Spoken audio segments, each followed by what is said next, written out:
अस्सलाम वालेकुम and welcome to bird of science coaching academy. आज हम वेजिटेटिव प्रोपेगेशन के बारे में पढ़ेंगे। वेजिटेटिव प्रोपेगेशन जो है ये ए सेक्सुअल रिप्रोडक्शन का एक मेथड है जिसमें वेजिटेटिव स्ट्रक्चर जो है वो इन्वॉल्व होते हैं दूसरे जो अपने ऑफस्प्रिंग प्रोड्यूस करने में या अपने डॉटर ऑर्गेनिज्म प्रोड्यूस करने में जो वेजिटेटिव स्ट्रक्चर्स हैं वो इन्वॉल्व होते हैं, जैसे कि लीव्स हैं, स्टीम है या रूट्स है, वो इन्वॉल्व होते हैं। तो इसको हम इसलिए वेजिटेटिव प्रोपेगेशन कहते हैं या इसको वेजिटेटिव रिप्रोडक्शन भी कहते हैं। तो डिफाइन करते हैं वेजिटेटिव प्रोपेगेशन को, a type of asexual reproduction where new identical to parent offspring are produced from vegetative structure such as stem, leaves and root। ये asexual reproduction का वो तरीका जिसमें वेजिटेटिव स्ट्रक्चर इन्वॉल्व होंगे, जैसा कि स्टीम है, लीव्स हैं या रूट्स हैं, वो इन्वॉल्व होते हैं। तो हम उस एसेक्सुअल रिप्रोडक्शन को जिसमें वेजिटेटिव स्ट्रक्चर इन्वॉल्व हो उसको हम वेजिटेटिव प्रोपेगेशन कहते हैं। वेजिटेटिव प्रोपेगेशन जो है इसमें सीड या स्पोर्स की कोई इन्वॉल्वमेंट नहीं होती। एसेक्सुअल रिप्रोडक्शन के दौरान स्पोर्स और सीड की ज़रूरत नहीं होती, क्योंकि सीड जो है ये सेक्सुअल रिप्रोडक्शन के दौरान प्रोड्यूस होता है और स्पोर फॉर्मेशन हमने पिछले वीडियो में पढ़ा था स्पोर फॉर्मेशन के। लेकिन वेजिटेटिव प्रोपेगेशन में स्पोर्स की फॉर्मेशन भी नहीं होती। फायदे क्या है वेजिटेटिव प्रोपेगेशन के? To maintain a genetic integrity of specific plant variety, के जो जेनेटिक इंटीग्रिटी, क्योंकि ये एसेक्सुअल रिप्रोडक्शन है तो पेरेंट से एक ही पेरेंट इन्वॉल्व होता है ऑफस्प्रिंग बनाने में, तो वही जेनेटिक मेकअप होती है जो पेरेंट सेल में होती है या पेरेंट ऑर्गेनिज्म में जो जेनेटिक इन्फॉर्मेशन होती है वही इन्फॉर्मेशन बिल्कुल A to Z ट्रांसफर होती है ऑफस्प्रिंग के अंदर। तो जेनेटिक इंटीग्रिटी है क्योंकि वहाँ पे वही जो जेनेटिक मटेरियल वही ट्रांसफर होता है ऑफस्प्रिंग के अंदर। दूसरा है रैपिड प्रोपेगेशन ऑफ प्लांट। ये रैपिड प्रोपेगेशन का तरीका है क्योंकि इसमें न तो स्पोर्स फॉर्मेशन की जरूरत पड़ती है और ना ही सीड फॉर्मेशन की।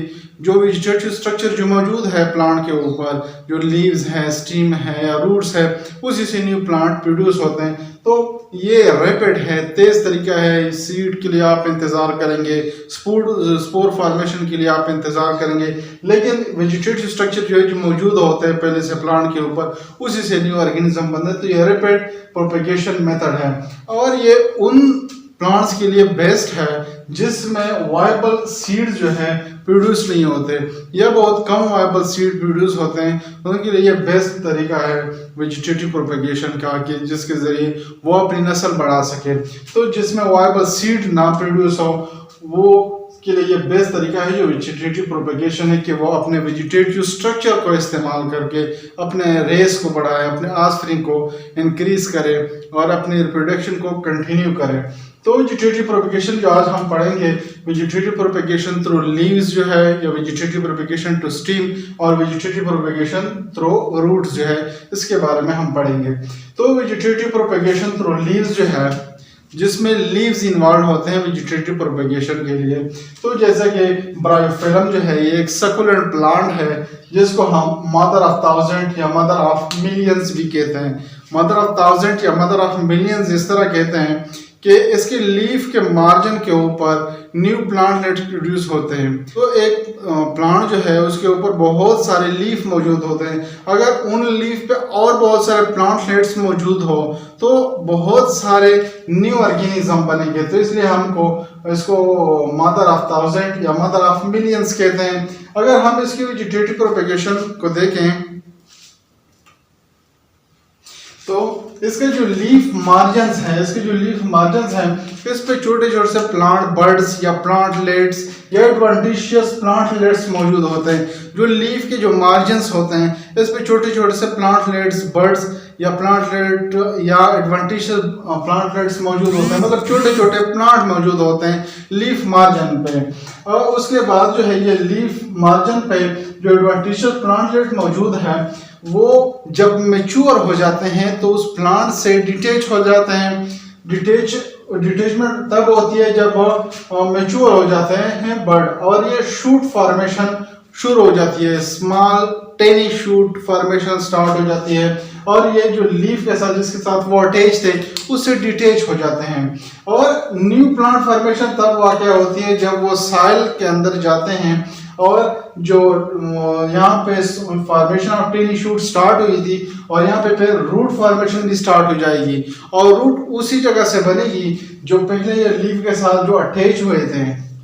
ये जिस तरह ये प्लांट लेड बर्ड्स जो है ये अटैच हुए थे लीफ के साथ, उसी जगह से रूट फॉर्मेशन स्टार्ट होगी।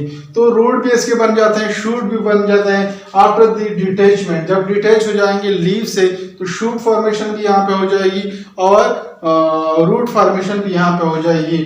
और जो जब साइड में ये इंसर्ट हो तो इस तरह से एक ही लीफ के जो मार्जिन है उस पर बहुत सारे जो प्लांट लेट्स हैं वो मौजूद होते हैं जो कि वो डिटेच होके एक न्यू प्लांट बनाते हैं, शूट भी बन जाता है और रूट भी बन जाता है और एक न्यू प्लांट बन जाता है। तो इस तरह बहुत सारे लीफ मौजूद होते हैं प्लांट के ऊपर। तो उसी लीफ पे अगर बहुत सारे और से बर्ड्स मौजूद हो उसके मार्जिन पे तो बहुत सारे ऑफस्प्रिंग बनेंगे। इसलिए हम इसको जो ब्रायोफिलम है इसको मदर ऑफ थाउजेंड या मदर ऑफ मिलियंस भी कहा जाता है। तो ये वेजिटेटिव प्रोपेगेशन थ्रू लीव्स है कि लीफ का इस्तेमाल हुआ जो वेजिटेटिव स्ट्रक्चर है और न्यू जो ऑर्गेनिज्म है वो बने। वेजिटेटिव प्रोपेगेशन थ्रू स्टीम जो है ये वो वेजिटेटिव प्रोपेगेशन है जिसमें स्टीम इन्वॉल्व हो, उसको हम कहेंगे वेजिटेटिव प्रोपेगेशन थ्रू स्टीम, जिसमें स्टीम इन्वॉल्व हो सिंपली। तो इसके मुख्तलिफ टाइप्स है जैसा कि स्टोलन है, बल्ब है, राइजोम है, कॉरम है या ट्यूबर है, इसको हम देखेंगे। सबसे पहले जो स्टोलन है या रनर जो है ये हॉरिजॉन्टली जो स्टीम मौजूद होती है अबाव द ग्राउंड सरफेस, ये एलंगेटेड स्टीम होती है अबाउट द ग्राउंड सरफेस ही मौजूद होती है, उसको हम कहते हैं स्टोलन। जब उससे रूट और शूट फॉर्मेशन हो जाती है तो उसको हम कहते हैं स्टोलन या रनर। ये स्ट्रॉबेरी के अंदर ये मौजूद है, इसमें स्टीम फॉर्मेशन जो स्टीम मौजूद होता है अबाउट द ग्राउंड सरफेस, उसके बाद एडवेंटिशियस रूट्स बनना शुरू हो जाते हैं जो कि अबाउट द ग्राउंड स्टीम मौजूद है, उसके नोड से रूट फॉर्मेशन शुरू हो जाती है ताकि वाटर और न्यूट्रिएंट अब्जॉर्ब हो। उसके बाद शूट फॉर्मेशन शुरू हो जाती है उसी जगह से जहाँ से रूट्स निकले थे, उसी शूट के उसी जगह से जो स्टीम मौजूद था अबाउट द ग्राउंड सरफेस, उसी जगह से शूट फॉर्मेशन शुरू हो जाती है। तो एक न्यू प्लांट बन जाता है जो अबाउट द ग्राउंड सरफेस जो है हॉरिजॉन्टली एक स्टीम मौजूद है, उससे रूट और शूट फॉर्मेशन स्टार्ट हो जाती है। तो इसको हम कहते हैं रनर। दूसरा जो टाइप है बल्ब। बल्ब जो है ये अंडरग्राउंड स्टोरेज स्ट्रक्चर है, अंडरग्राउंड स्टोरेज स्ट्रक्चर है, ये अंडरग्राउंड स्टीम है। ये अबाव द ग्राउंड था और ये अंडरग्राउंड है जो बल्ब है। ये प्याज जो है इसके अंदर ये वेजिटेटिव प्रोपेगेशन होती है। इसमें तीन चीजें होती है, एक बेसल प्लेट, स्केल लीव्स और जो शूट एपिकल मेरिस्टीम, ये तीन चीजें इसमें मौजूद होती है। जो बेसल प्लेट है अगर आप प्याज को देखें तो बिल्कुल इसके बेस के साथ जो मौजूद होती है जिसमें रूट्स भी अक्सर आपको देखने को मिलती है, उसको कहते हैं बेसल प्लेट, जो कि बॉटम ऑफ द बल्ब पे मौजूद होती हैं और वहां से रूट फॉर्मेशन होगी। उसके बाद है स्केल लीव्स, जो कि हम प्याज को अगर छीले तो फ्लैशी लीव्स मौजूद होते हैं जो कि न्यूट्रिएंट स्टोर करते हैं, तो उसको हम कहते हैं स्केल लीव्स। ये न्यूट्रिएंट प्रोड्यूस करते हैं और न्यूट्रिएंट जो है ये प्रोवाइड करते हैं जब वेजिटेटिव प्रोपेगेशन होगी बल्ब की। और उसके बाद है शूट एपिकल मेरिस्टीम। अगर आप प्याज के बिल्कुल बीच में देखें तो शूट एपिकल मेरिस्टीम मौजूद होगी, बिल्कुल सेंटर में, बिल्कुल बीच के में मौजूद होगी शूट एपिकल मेरिस्टीम, जिससे शूट इमर्ज होगी। तो जो बल्ब है उसमें ये तीन चीजें हैं, बेसल प्लेट, इसके अलावा स्केल लीव्स और शूट एपिकल मेरिस्टीम मौजूद होती हैं। बेसल प्लेट से रूट फॉर्मेशन होती है और शूट एपिकल मेरिस्टीम से शूट फॉर्मेशन होती है और स्केल लीव्स जो है ये न्यूट्रिएंट्स प्रोवाइड करती हैं ड्यूरिंग वेजिटेटिव प्रोपेगेशन। तो ये ऑनियन के अंदर ये मौजूद है जो बल्ब है। उसके बाद है राइजोम, जो जिंजर के अंदर ये मौजूद होता है और ये मॉडिफाइड अंडरग्राउंड स्टीम है, मॉडिफाइड अंडरग्राउंड स्टीम है जिसका फंक्शन है storage, survival and vegetative propagation. क्यों ये राइजोम जो है वो स्टोर करता है फूड और न्यूट्रिएंट्स को। इसके अलावा सर्वाइवल है, जब हार्श कंडीशन आएगा तो ये सर्वाइव करेगा, और जब फेवरेबल कंडीशन आएगा तो वेजिटेटिव प्रोपेगेशन के जरिए एक न्यू ऑर्गेनिज्म प्रोड्यूस करेगा। तो इसको हम कहते हैं राइजोम, और ये जिंजर के अंदर मौजूद होता है। इसमें भी नोड्स और इंटरनोड्स मौजूद होते हैं। इसमें हॉरिजॉन्टल ग्रोथ होती है just below the ground surface, ground surface के बिलो हॉरिजॉन्टल ग्रोथ होती है just below the ground surface, और नोड्स और इंटरनोड भी इसमें मौजूद होते हैं, और ये फूड को स्टोर करते हैं, न्यूट्रिएंट को स्टोर करता है और प्रोपेगेट करता है। नोड से शूट और रूट फॉर्मेशन शुरू हो जाती है। जो नोड्स मौजूद होते हैं वहां से रूट भी बनना शुरू हो जाते हैं नीचे की तरफ, और ऊपर की तरफ शूट फॉर्मेशन शुरू हो जाती है। तो हम इसको कहते हैं राइजोम। यहाँ पे जो नोड और इंटरनोड स्टोलन और रनर के अंदर मौजूद थे, लेकिन यहाँ पे स्टीम जो है अबाव द ग्राउंड सरफेस मौजूद थी, और राइजोम के अंदर जो स्टीम है वो बिलो द ग्राउंड सरफेस है। बिलो द ग्राउंड मतलब ये मिट्टी के अंदर मौजूद होगी, ये अबाव द सॉइल मिट्टी के ऊपर मौजूद होगी। तो इसमें ये फर्क है। तो रनर जो है ये भी स्टीम है, राइजोम ये भी स्टीम है, लेकिन ये जस्ट बिलो द ग्राउंड है, मतलब बिलो द ग्राउंड है, और ये अबाव द ग्राउंड है। तो ये फर्क याद रखें। इसके बाद जो है कोरम है। कोरम जो है ये स्पेशलाइज्ड अंडरग्राउंड स्टोरेज स्ट्रक्चर है। ये भी स्टोरेज स्ट्रक्चर है, इसमें भी न्यूट्रिएंट स्टोर होते हैं। और ये गार्लिक इसकी एग्जांपल है, ये लहसुन जो है इसकी एग्जांपल, और ये एक सॉलिड किस्म का स्ट्रक्चर बनाते हैं, एक सॉलिड किस्म, और इसमें शूट डेवलपमेंट और रूट डेवलपमेंट होती है। वो इस तरह होती है कि जो सॉलिड बॉडी है कोरम की, या अगर लहसुन को आप देखें जो बिल्कुल टॉप पे है, वहां पे शूट एपिकल मेरिस्टीम मौजूद होगी, टॉप पे शूट एपिकल मेरिस्टीम, जहां से शूट फॉर्मेशन स्टार्ट हो जाती है। आप अक्सर देखने को आपको मिलता है कि जब लहसुन को आप देखें और बहुत टाइम तक आप उसको प्रिजर्व करे रखें, तो जो बिल्कुल टॉप है लहसुन का, तो वहां से एक शूट निकलना शुरू हो जाती है, जो कि शूट डेवलपमेंट है। और यहाँ पे शूट एपिकल मेरिस्टीम मौजूद होते हैं, तो वहां से शूट एपिकल मेरिस्टीम बनना शुरू हो जाते हैं। और रूट डेवलपमेंट जो है, जो बेसल प्लेट है कोरम का या लहसुन का, तो वहां से रूट डेवलपमेंट शुरू हो जाती है। तो इस तरह से न्यू प्लांट डेवलप हो जाता है, जो शूट एपिकल मेरिस्टीम से शूट बन जाता है, और रूट जो है ये बेसल प्लेट जो है कोरम या गार्लिक की जो बेसल प्लेट है उससे रूट फॉर्मेशन हो जाती है। तो न्यू प्लांट शूट फॉर्मेशन और रूट फॉर्मेशन दोनों हो जाती है, तो एक न्यू प्लांट बन जाता है जो जब कोरम के थ्रू वेजिटेटिव प्रोपेगेशन होगी।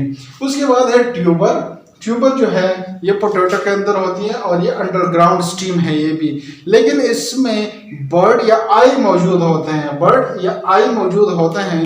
जो स्टीम है अंडरग्राउंड स्टीम है, जैसा कि आलू अगर आप देखें तो आलू के सरफेस के ऊपर बर्ड से आपको देखेंगे, तो वो उसको बर्ड या आई कहते हैं। ये जब वेजिटेटिव प्रोपेगेशन के लिए खुद को तैयार करते हैं, तो होता इस तरह है कि ये बर्ड जो है पानी को अब्जॉर्ब करता है, और ये बर्ड जो है ये स्वेल अप हो जाते हैं और इनलार्ज होते हैं, ये साइज में भी बड़े हो जाते हैं और स्वेल अप भी हो जाते हैं। उसके बाद रूट फॉर्मेशन स्टार्ट हो जाती है। जो बर्ड मौजूद होता है, जो स्वेल अप हो गया है, इनलार्ज हो गया है, उसके बिल्कुल नीचे टिनी वाइट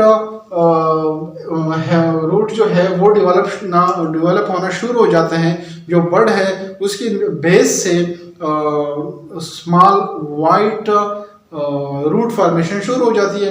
उसके बाद जो है जो शूट फॉर्मेशन है, जो बर्ड जो स्वेलअप हुआ था और इलांगेटेड हुआ था, वहां से शूट फॉर्मेशन स्टार्ट हो जाती है। तो रूट भी बन जाते हैं, वो बर्ड या आई के जो नीचे की साइड से रूट बनना शुरू हो जाते हैं, और ऊपर की जगह से शूट फॉर्मेशन स्टार्ट हो जाती है। तो ट्यूबर जो है पोटैटो के अंदर मौजूद है, और ये अंडरग्राउंड स्टीम है, और इसी से एक न्यू प्लांट बनना शुरू हो जाता है। वेजिटेटिव प्रोपेगेशन थ्रू रूट्स जो है इसको देख लेते हैं।